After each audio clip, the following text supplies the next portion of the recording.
Hello and welcome to Brijwala education YouTube channel.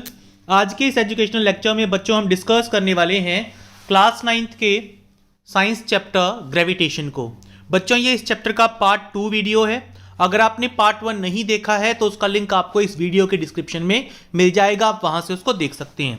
तो चलिए शुरू करते हैं जहां से हमने पार्ट 1 में डिसकंटिन्यू किया था। Wait of an object on the moon.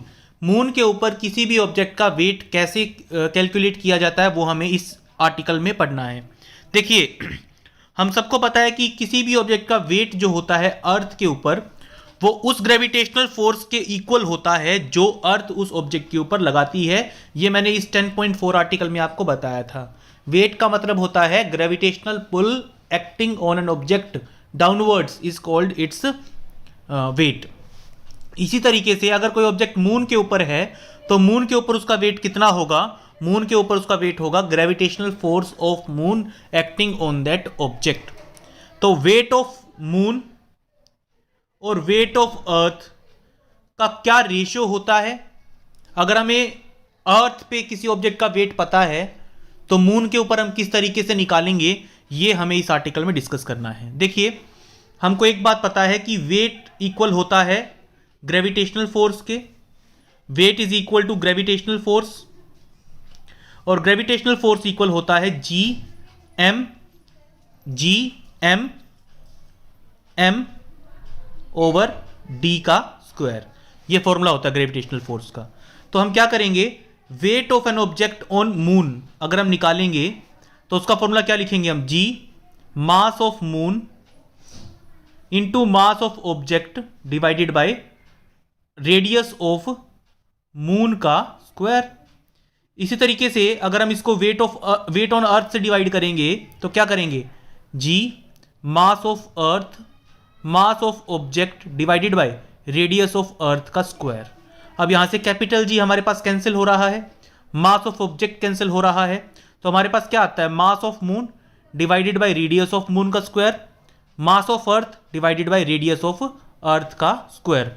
जब हम वैल्यूज पुट करते हैं, ये चारों वैल्यूज नोन है, हमें पता है, तो हमारे पास आंसर आता है 1/6। ये देखिए यहाँ पूरी कैलकुलेशन करके इसने दिखाई है। तो जब मैं इसकी वैल्यू निकालता हूँ wait of an object on moon divided by wait of an object on earth, तो इसका आंसर क्या आएगा? 1/6। यानी मून के ऊपर सेम ऑब्जेक्ट का जो वेट होगा वो 6 टाइम्स कम होगा अर्थ के मुकाबले। अगर किसी ऑब्जेक्ट का वेट अर्थ पे 60 न्यूटन्स है तो मून पे अगर उसी ऑब्जेक्ट को ले जाके हम वजन करेंगे तो उसका वजन कितना आएगा? 10 न्यूटन्स आएगा। ठीक है, आगे इसने न्यूमेरिकल दिया है। एक ऑब्जेक्ट का मास है 10 किलोग्राम, उसका अर्थ पे वेट निकालो। तो स्टूडेंट्स आपको एक बात और ध्यान रखनी है, अगर आपसे कोई ये पूछे ना कि एक ऑब्जेक्ट का अर्थ के ऊपर मास 10 किलोग्राम है, मून के ऊपर मास कितना होगा, तो बच्चों मास जो होता है वो हर जगह सेम होता है। मैंने आपको पार्ट 1 में भी बताया था। अगर किसी ऑब्जेक्ट का मास अर्थ पे 10 किलोग्राम है तो मून पे भी 10 किलोग्राम ही होगा, लेकिन फर्क पड़ेगा वेट पे। Weight is a different thing. तो वेट का फॉर्मूला क्या होता है? वेट का फॉर्मूला होता है mass into gravity. Weight is equal to mass कितना दे रखा है इसने? 10 किलोग्राम। ग्रेविटी की वैल्यू 9.8 मीटर पर second square. So weight will be 98 newton on earth. Earth के ऊपर उसका वेट कितना होगा? 98 न्यूटन। आगे इसने कहा है कि एक ऑब्जेक्ट को अर्थ के ऊपर वे किया गया, वजन किया गया, तो 10 न्यूटन आया, तो मून के ऊपर कितना आएगा? सीधी सी बात है, weight on moon divided by weight on earth कितना होता है? 1/6। वेट ऑन अर्थ कितना दे रखा है हमें? 10 दे रखा है, तो वेट ऑन मून कितना होगा? 10/6, यानी कि 1.67 न्यूटन्स इज द आंसर। आगे आता है थ्रस्ट एंड प्रेशर का कॉन्सेप्ट।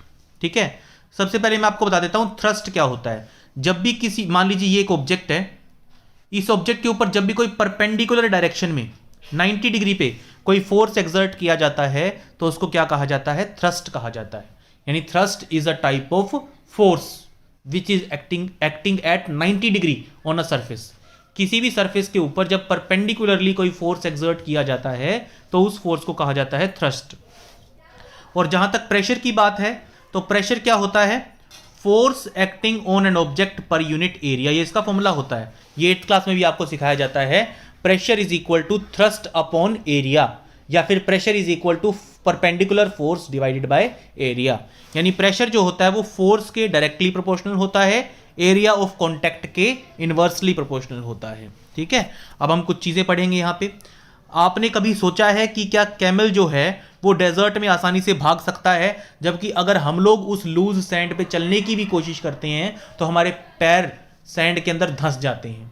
इसका रीज़न मैं आपको साथ साथ बताते चलता हूँ। मैंने आपको बताया pressure is equal to thrust upon area, या फोर्स अपॉन एरिया भी कह सकते हैं हम।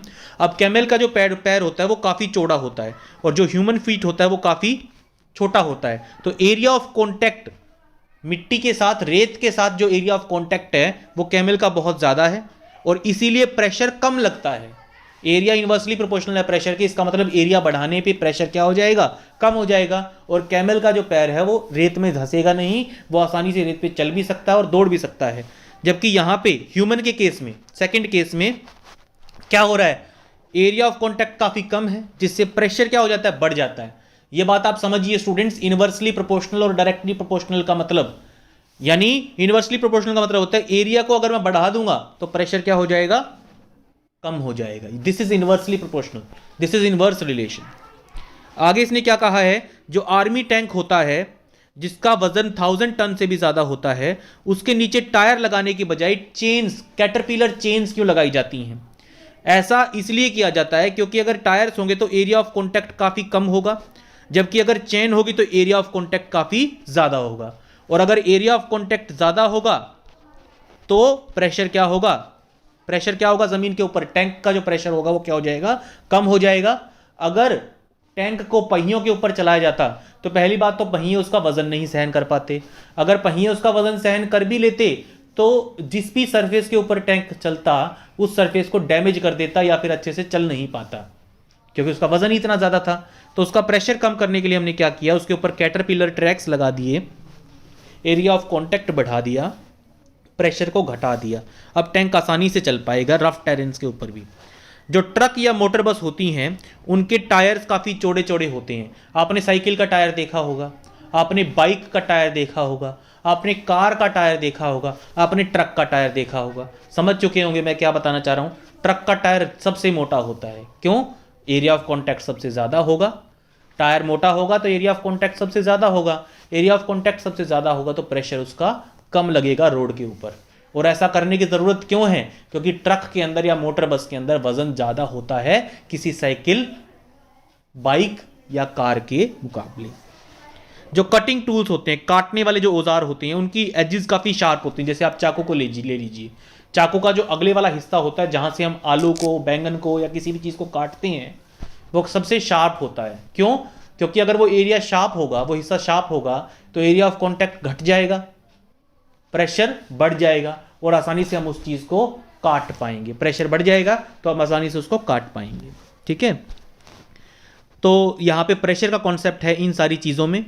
थ्रस्ट क्या होता है मैंने आपको बता दिया, प्रेशर क्या होता है वो बता दिया मैंने आपको। अब इसने क्या किया, इसने क्या यहाँ पे क्या कहा है, अगर आप किसी बुलेटिन बोर्ड पे, जैसे कि ये बच्चा इस बुलेटिन बोर्ड पे टाइम्स नाम का पोस्टर वो है लगा रहा है, तो ड्राइंग पिन्स लिए इसने और यहाँ पे देखिए जैसे इस पिक्चर में दिखा रखा है, ड्राइंग पिन्स को अपने अंगूठे से प्रेस किया। आसानी से जो ड्राइंग पिन है वो आपने, आप में से भी अगर कुछ बच्चों ने स्कूल के नोटिस बोर्ड पे ये ड्राइंग पिन्स अगर लगाई हैं तो ड्राइंग पिन्स क्या होती हैं, हल्का सा फोर्स लगाते ही बड़े आराम से नोटिस बोर्ड के अंदर, बुलेटिन बोर्ड के अंदर चली जाती हैं। ऐसा क्यों, क्योंकि ड्राइंग पिन्स जो है वो ऊपर से यहाँ नीचे से बिल्कुल शार्प होती हैं, एरिया ऑफ कॉन्टैक्ट घट जाता है तो प्रेशर बढ़ जाता है और हल्का सा फोर्स लगाते ही जो पिन है वो नोटिस बोर्ड के अंदर, बुलेटिन बोर्ड के अंदर पेनिट्रेट कर जाती है, चली जाती है। ठीक है, आगे देखिए सिचुएशन 2 में, अगर आप लूज स्टैंड, एक तो आप लूज स्टैंड के ऊपर खड़े हो, ऐसे खड़े हो, पैर नीचे हैं सिर ऊपर है, और एक आप लूज स्टैंड के ऊपर लेटे हो, ठीक है, ढीली मिट्टी के अंदर, ढीली रेत के ऊपर। तो जब आप खड़े होंगे तब आप मिट्टी के अंदर, आपके पैर जो हैं वो मिट्टी के अंदर धंस जाएंगे, जबकि जब आप लेटे होंगे तो आपका शरीर मिट्टी के अंदर नहीं धंसेगा। रीजन, जब आप लेटे हुए हैं तब आपका area of contact with the sand ज़्यादा है, खड़े हैं तो area of contact with the sand कम है। तो जब आप खड़े हैं तब आपका प्रेशर ज़्यादा लगता है सैंड के ऊपर, आप नीचे धंस जाते हैं। जब आप लेटे हैं तो प्रेशर जो है वो सैंड के ऊपर कम लगता है। ठीक है, प्रेशर कम लगता है। देखिए, pressure is equal to force by area. Force तो दोनों केसेस में सेम है, क्योंकि दोनों केसेस में फोर्स किसके इक्वल है, ऑब्जेक्ट के वेट के ऊपर इक्वल। आप सैंड के ऊपर कितना वजन, कितना फोर्स एक्सर्ट करोगे, जितना आपका वेट है उतना ही तो फोर्स एक्सर्ट करोगे आप। तो फोर्स तो है सेम दोनों केसेस में, लेकिन एरिया ऑफ कॉन्टैक्ट इस केस में ज्यादा है, इस केस में कम है। तो प्रेशर इस केस में क्या होगा, इनवर्स रिलेशन होता है, तो प्रेशर इस केस में क्या होगा, ज्यादा होगा, आप मिट्टी में धंस जाओगे। इस केस में प्रेशर कम होगा, आप मिट्टी के अंदर नहीं धंसोगे। आगे देखिए, हमने पढ़ा है कि वेट वो फोर्स होता है जो वर्टिकली डाउनवर्ड्स लगता है किसी भी ऑब्जेक्ट के ऊपर, ग्रेविटेशनल फोर्स जो होता है उसको वेट कहते हैं।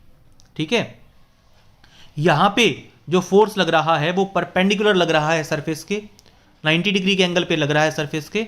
इस फोर्स को हमने क्या नाम दिया है, थ्रस्ट नाम दिया है।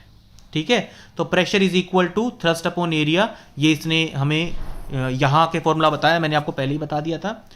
तो प्रेशर की अगर डेफिनेशन अगर कोई आपसे पूछे तो perpendicular force acting on an object per unit area, ठीक है, या फिर आप thrust acting on an object per unit area is called pressure. इसकी ऐसा यूनिट क्या होगी, फोर्स की यूनिट होती है न्यूटन और एरिया की होती है मीटर स्क्वायर। तो newton per metre square is the SI unit of pressure, या फिर इसको हम क्या लिखते हैं, पास्कल। ब्लेइस पास्कल साइंटिस्ट थे, एक्सपर्ट थे, उनको सम्मान देने के लिए हमने क्या यूनिट बना दी इसकी, पास्कल्स, हमने इसकी यूनिट कंसीडर कर ली। तो न्यूटन पर मीटर स्क्वायर और pascals is the SI unit of pressure.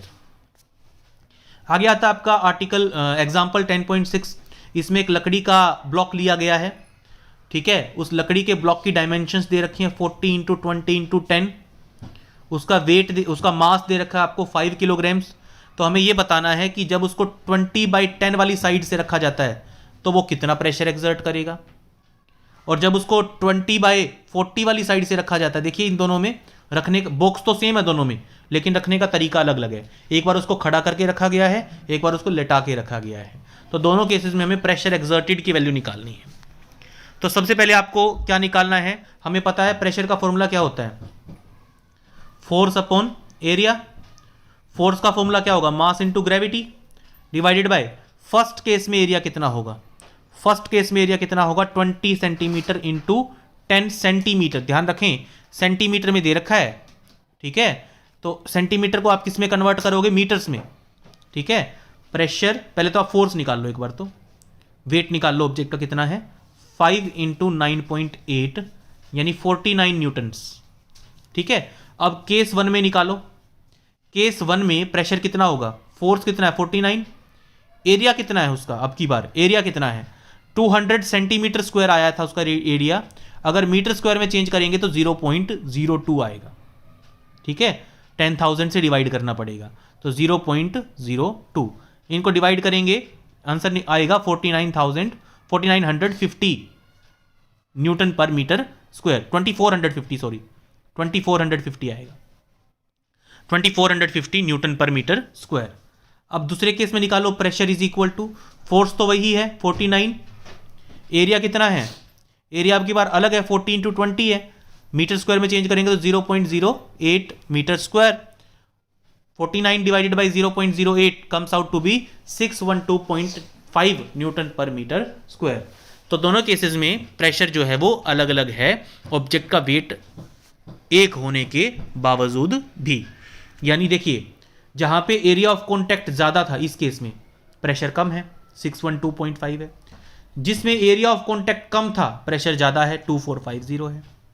ठीक है, कई बार ना जैसे मजाक करने के लिए कई बार टीचर्स एग्जांपल देते हैं कि हाथी के पैर और लड़की की हील दोनों में से कौन ज्यादा प्रेशर एक्सर्ट करता है। तो ज्यादातर केसेस में जब न्यूमेरिकल आता है तो लड़की की हील का जो प्रेशर होता है वो हाथी के पैर के मुकाबले भी ज्यादा होता है।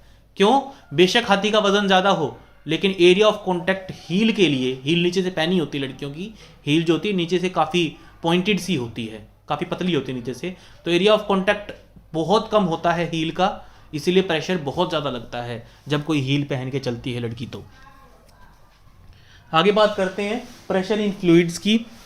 फ्लूइड्स का मतलब वो चीज़ें जो फ्लो कर सकती हैं, gases and liquids are collectively called fluids, all gases and liquids are fluids.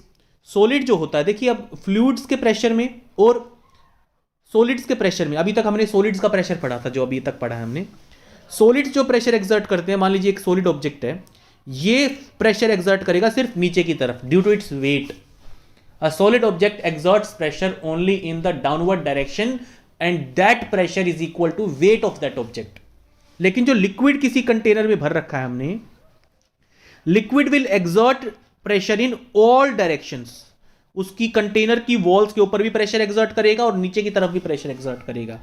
ठीक है, तो अ fluid exerts pressure on base and walls of the container in which the fluid is kept. आगे देखिए, pressure exerted in any confined mass of fluid is transmitted undiminished in all direction. इसका मतलब क्या होता है, अगर मैंने यहां पे एक पिस्टन लगा के ऊपर से प्रेशर एक्सर्ट किया तो पूरे लिक्विड के अंदर ऊपर से लगाया गया जो प्रेशर है ना, वो पूरे लिक्विड के अंदर बराबर फैल जाएगा. ठीक है, ये मतलब है इसका. तो लिक्विड प्रेशर और सॉलिड प्रेशर में थोड़ा सा डिफरेंस होता है. आगे आपका आता है बायंसी. ठीक है, पहले मैं आपको एक बार बायंसी का मतलब बता देता हूं. बायंसी होती क्या है? देखिए, बायंसी का मतलब होता है जब भी किसी ऑब्जेक्ट को फ्लूइड में रखा जाता है तो उसके ऊपर एक अपवर्ड फोर्स लगता है. उस अपवर्ड फोर्स को ही क्या नाम दिया गया है? बायंट फोर्स या फिर बायंसी नाम दिया जाता है उस अपवर्ड फोर्स को. उस फोर्स को तो हम बोलते हैं बायंट फोर्स और उस फिनोमिनन को, उस प्रोसेस को हम बोलते हैं बायंसी. देखिए, इसका एक एग्जांपल देता हूं. एक खाली प्लास्टिक की बोतल जो बंद है ऊपर से, उसको आप एक पानी की भरी बाल्टी के ऊपर रख दीजिए. वो पानी की बाल्टी के ऊपर तैरेगी, ये बात सबको पता है, फ्लोट करेगी वो. अब आप क्या कीजिए, उस बोतल को पुश करके पानी के अंदर ले जाइए. पुश करके पानी के अंदर ले जाइए और बिल्कुल बाल्टी के नीचे लगा दीजिए. उसको फोर्स लगा के ऊपर से. अपने आप तो वो जाएगी नहीं, अपने आप अगर उसको रख दोगे तो वो पानी के ऊपर तैरने लगेगी. लेकिन आप क्या कीजिए, बोतल को पकड़िए, उसके ऊपर फोर्स लगाइए और उस बोतल को बिल्कुल नीचे तक लेके जाइए पानी में. तो आप महसूस करोगे कि आपको फोर्स लगाना पड़ रहा है. पानी उस बोतल को ऊपर की तरफ फेंकने की कोशिश कर रहा है. अब आप एक काम कीजिए, उस बोतल को बिल्कुल नीचे ले जाके और अपना हाथ हटा लीजिए. तो आप क्या देखोगे, पूरे प्रेशर के साथ पानी उस बोतल को ऊपर की तरफ फेंकेगा. This is called buoyant force. इसी को बायंट फोर्स कहा जाता है. बायंट फोर्स असल में क्या होता है, जब भी किसी ऑब्जेक्ट को किसी फ्लूइड के अंदर, स्पेशली किसी लिक्विड के अंदर रखा जाता है तो उसके ऊपर एक अपवर्ड फोर्स लगता है. Object immersed in a fluid experiences an upward force, और उस अपवर्ड फोर्स को हम क्या बोलते हैं? बायंट फोर्स या फिर अपथ्रस्ट. उसका एक नाम और है, बायंट फोर्स या फिर अपथ्रस्ट कहा जाता है उसे, उस अपवर्ड फोर्स को. अब आप खुद सोचिए, उस बोतल को अगर देखिए, उस बोतल के ऊपर दो फोर्सेस एक्सर्ट कर रही हैं. एक तो ग्रेविटेशनल फोर्स जो प्लास्टिक की बोतल हमने ली थी, एक तो ग्रेविटेशनल फोर्स जो उसको नीचे की तरफ खींच रहा है, और एक बायंट फोर्स जो उसको ऊपर की तरफ धकेल रहा है. जब तक ग्रेविटेशनल फोर्स, अगर ग्रेविटेशनल फोर्स ज्यादा होता तो वो बोतल जमीन पे जाके टिक जाती बाल्टी के नीचे. लेकिन इस केस में बायंट फोर्स ज्यादा है, इसीलिए वो बाल्टी के नीचे नहीं जा पा रही, जमीन तक नहीं जा पा रही, अर्थ सरफेस तक नहीं जा पा रही, वो ऊपर ही तैरती रहती है. Because buoyant force in this case is greater than the gravitational force. ठीक है, अब इसने इसका एग्जाम्पल दिया है हमें. जब आप किसी पूल में स्विमिंग करते हो तो आपको हल्का हल्का अपना शरीर हल्का महसूस होता है. ठीक है, जब आप पानी की भरी बाल्टी को कुएं में से निकालते हो तो जब तक वो पानी की बाल्टी पानी के कांटेक्ट में थी तब तक तो वो भारी हल्की लगती है. लेकिन जैसे ही वो हवा में आ जाती है ना बाल्टी, वो अचानक भारी लगने लगती है. क्यों? क्योंकि जब तक वो बाल्टी पानी के अंदर थी तब तक बायंट फोर्स उस पानी की बाल्टी को ऊपर की तरफ धकेल रहा था. आपने तो पकड़ा ही हुआ था उसको, पानी की बाल्टी को, लेकिन वाटर का बायंट फोर्स भी उसको ऊपर की तरफ धकेल रहा था. Buoyant force always acts in upward direction, upthrust ऊपर की तरफ, अपवर्ड डायरेक्शन में. ग्रेविटेशनल फोर्स के अपोजिट काम करता है बायंट फोर्स हमेशा. लेकिन जैसे ही बाल्टी हवा में आई, बायंट फोर्स कम हो गया. लिक्विड का, पानी का बायंट फोर्स उसके ऊपर नहीं लग रहा, इसलिए आपको वो बाल्टी भारी लगने लगी है. ठीक है, जो लोहे और स्टील से बनी हुई शिप होती है वो तो पानी के अंदर बड़े आराम से उछलती कूदती हुई चलती है. लेकिन अगर आप लोहे या स्टील का कोई टुकड़ा, कोई सॉलिड टुकड़ा आप उसके अंदर डाल दोगे पानी के अंदर, तो वो क्या कर जाएगा? सिंक कर जाएगा. तो इन सारे क्वेश्चंस का जो आंसर है वो बायंसी में ही छुपा हुआ है. एक्टिविटी 10.4 में आपको पहले ही बता चुका हूं. ठीक है, ये वाला जो टॉपिक है इसमें भी इसने यही बताया है, ग्रेविटेशनल फोर्स उसको नीचे की तरफ धकेलता है, बायंट फोर्स उसको ऊपर की तरफ धकेलता है, जीतेगा वही जो ज़्यादा होगा। ये तो फोर्स का नेचर आप भी समझते हैं, बायंट फोर्स क्योंकि ज़्यादा है इस केस में, इसलिए बायंट फोर्स ऊपर की तरफ काम करके उसको नीचे नहीं जाने देता है। यहाँ पे बायंट फोर्स की इसने वो दिया है, डेफिनेशन दिया है, the upward force exerted by a fluid on an object kept in it is called upthrust या फिर बाइंड फोर्स, इसकी प्रॉपर डेफिनेशन होगी। ठीक है, तो इसने क्या कहा है कि किसी भी बोतल को कंप्लीटली इमर्स रखने के लिए हमें उस अपवर्ड फोर्स को बैलेंस करना पड़ेगा जो उस ऑब्जेक्ट के ऊपर लग रहा है। इसने क्या कहा है, जब हमने बोतल को पानी के ऊपर रखा तो वो तैरने लगी। अब इसका मतलब अपवर्ड फोर्स तो ज़्यादा है, डाउनवर्ड फोर्स कम है। हमने क्या किया, अपनी तरफ से फोर्स लगाया, और हमने फोर्स किस तरफ लगाया, नीचे की तरफ। ग्रेविटेशनल फोर्स को बढ़ा दिया हमने, ग्रेविटेशनल फोर्स का साथ दिया हमने। तो हमें कितना फोर्स लगाना पड़ेगा, हमें इतना फोर्स लगाना पड़ेगा कि हम बायंट फोर्स को ओवरकम कर दें। ठीक है, आपको उतना ही फोर्स लगाना पड़ेगा जितना ग्रेविटेशनल फोर्स और बायंट फोर्स में डिफरेंस था। तो ऐसा करने पे आप क्या करोगे, उस बोतल को पूरा पानी के अंदर इमर्स कर पाओगे। आगे आपका आता है कि कुछ ऑब्जेक्ट्स जो हैं वो पानी में तैरते हैं, जबकि कुछ ऑब्जेक्ट्स जो हैं वो पानी में डूब जाते हैं। इसका क्या कारण होता है? ठीक है, देखिए, तो इसका रीजन है डेंसिटी में छुपा हुआ। डेंसिटी होता है mass divided by volume of a substance. Mass per unit volume of a substance is called its density, और इसकी ऐसा यूनिट होती है किलोग्राम पर मीटर क्यूब। ठीक है, ये इसकी ऐसा यूनिट होती है। डेंसिटी को अगर मैं आपको एक्सप्लेन करने की कोशिश करूं तो आप समझिए, अगर आप इतना बड़ा टुकड़ा लें लोहे का और इतना ही बड़ा टुकड़ा लें लकड़ी का, ये आपने आयरन का टुकड़ा लिया है, ये आपने वुड का टुकड़ा लिया है, तो दोनों में से मास किसका ज़्यादा होगा? कोई भी बच्चा बता सकता है, लोहे का। क्यों? क्योंकि इसकी डेंसिटी ज़्यादा है। एक बेंच है, सपोज एक बेंच है, उसके ऊपर फर्स्ट केस में तो उस बेंच के ऊपर 2 बच्चे बैठे हुए हैं, सेकंड केस में उसी बेंच के ऊपर 3 बच्चे बैठे हुए हैं। तो इस केस में उसकी डेंसिटी ज्यादा है, उसकी डेंसिटी ज्यादा है। तो डेंसिटी का मतलब क्या होता है, गिवन वॉल्यूम में कितना मास है। गिवन जैसे हमने यहां पे लिया वॉल्यूम, तो हमने क्या लिया था, सेम लिया था लोहे और लकड़ी का, लेकिन मास किसका ज्यादा है, लोहे का ज्यादा है, इसीलिए उसकी डेंसिटी ज्यादा है। तो density is the mass per unit volume of a substance. ठीक है, तो कोई भी ऑब्जेक्ट पानी में तैरेगा या डूबेगा, ये डिपेंड करता है उसकी डेंसिटी के ऊपर। If density of that object is greater than density of water, अगर उस ऑब्जेक्ट की डेंसिटी पानी की डेंसिटी से ज्यादा है तो object will sink in water, वो डूब जाएगा पानी के अंदर। जैसे लोहा है, स्टील है, पत्थर है, ये पानी के अंदर डूब जाएंगे, बिकॉज डेंसिटी ऑफ लोहा, स्टील एंड पत्थर is greater than density of water.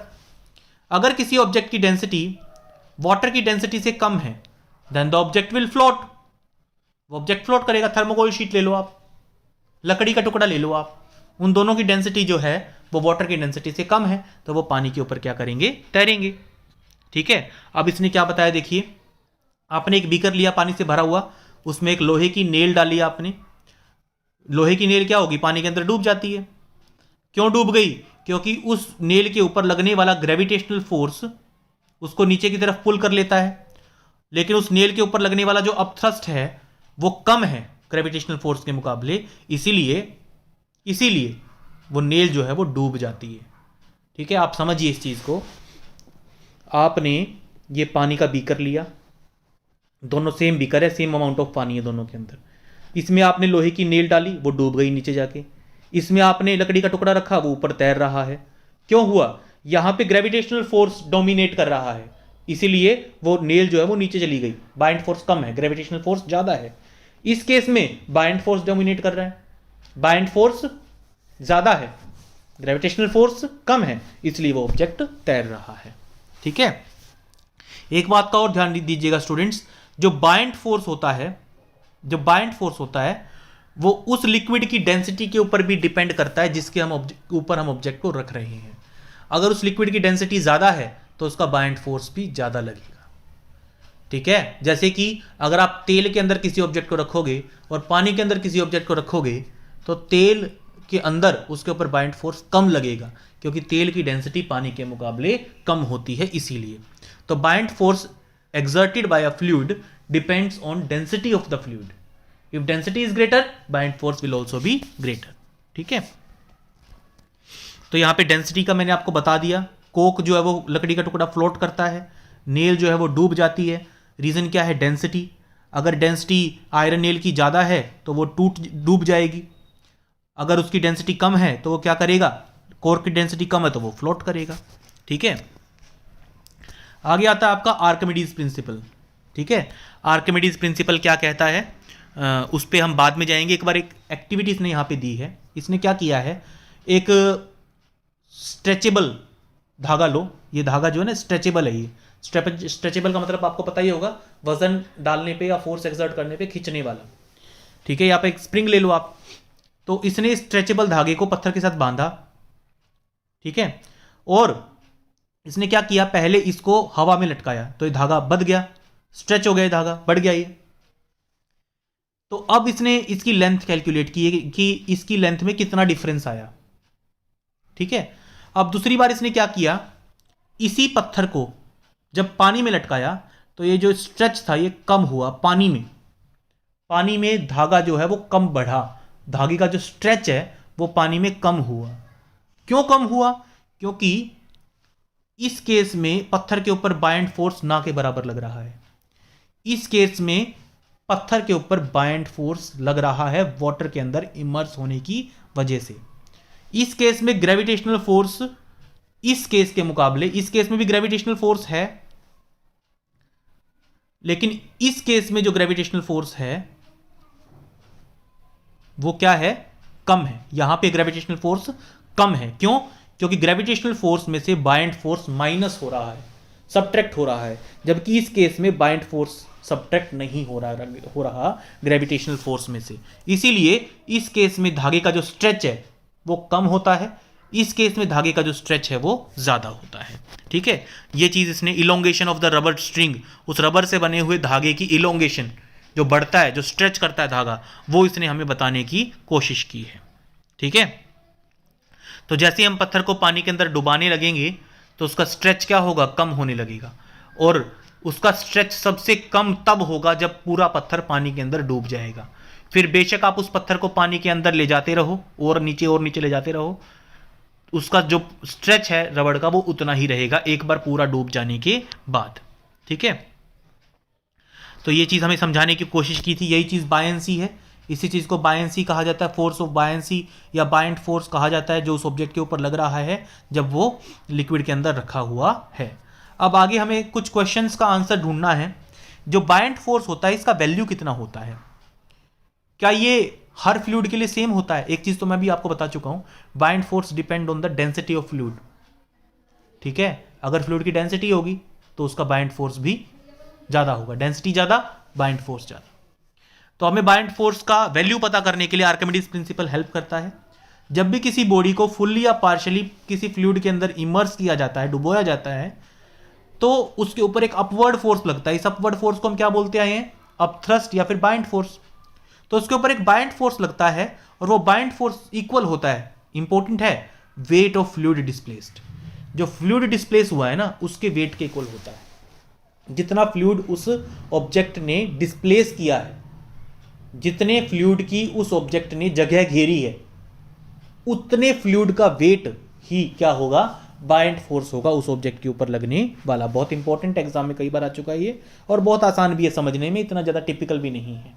ठीक है, अगर किसी ऑब्जेक्ट को पानी के अंदर डुबोया जाता है, इमर्स किया जाता है, तो कितना बाइंड फोर्स लगेगा उसके ऊपर? उसके ऊपर उतना ही बाइंड फोर्स लगेगा जितने वेट का उसने फ्लूइड डिस्प्लेस किया होगा। ठीक है, अब इसके आर्किमिडीज प्रिंसिपल के एप्लीकेशंस दिए गए हैं।